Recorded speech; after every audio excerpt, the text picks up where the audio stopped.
এই ছবি দেখছেন অগ্নিমিত্রা পলের গাড়ি ভাঙচুর। অগ্নিমিত্রা পল আসানসোল দক্ষিণের প্রার্থী, তার গাড়ি ভাঙচুরের অভিযোগ তৃণমূলের বিরুদ্ধে। অভিযোগ করছেন অগ্নিমিত্রা পল তৃণমূলের বিরুদ্ধে। হীরাপুর পুলিশ স্টেশনে তিনি অভিযোগ করেন।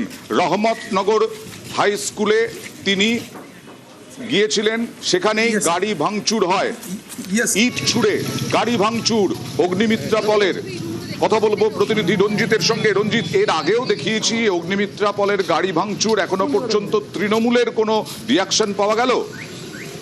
এই বিষয়ে তৃণমূলের কোনো প্রতিক্রিয়া পাওয়া যায়নি। তবে কি ঘটনা ঘটেছে 135 নম্বর বুথ রহমতনগর হাই স্কুলের ঘটনা। সেখান থেকে বেরিয়ে যাচ্ছিলেন, তখনই তার গাড়ি লক্ষ্য করে ঢিল ছোড়ায়, এমনটাই তার অভিযোগ। এবং সেই সময় তিনি গাড়িতে ভরেছিলেন। এরপরে তিনি হীরাপুর থানায় ছুটে যান, সেখানে মৌখিকভাবে পুলিশকে জানান এবং পরবর্তী সময় তার যে ব্যক্তিগত নিরাপত্তা রক্ষী রয়েছে সেটাও বাড়ানো হয়। ইতিমধ্যেই পুনরায় তিনি আবার সেই রহমতনগর হাই স্কুল 135 নম্বর বুথে আসেন।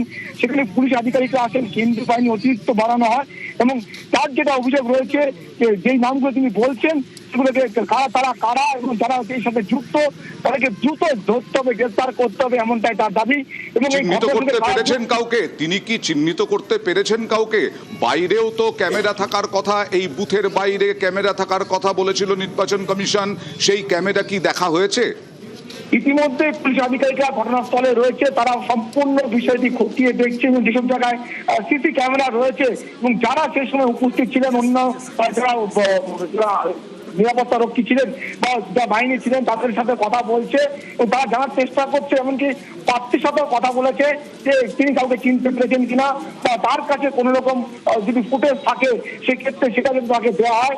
এবং তিনি ইতিমধ্যেই বিষয়টি জানিয়েছেন এবং দুজনের নামও তিনি বলেছেন এবং তাদেরকে গ্রেফতার করতে হবে, এমনটা তিনি দাবি জানাচ্ছেন। এবং এই ঘটনার সাথে আরো কারা যুক্ত রয়েছে, কেন এই ঘটনা ঘটলে এত নিরাপত্তা থাকা সত্ত্বেও সেটা খতিয়ে দেখার জন্য তিনি বারবার বলছে। দেখুন,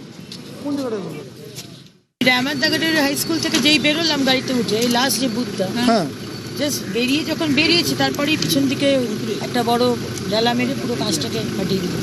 বুথ पर भी छोटे छोटे আগেও একটা এসেছিল, আমরা তো বুঝতে পারলাম না, ও বললো যে একটা কিছু করেছে, এই যে দাগ হয়ে গেল এখানে।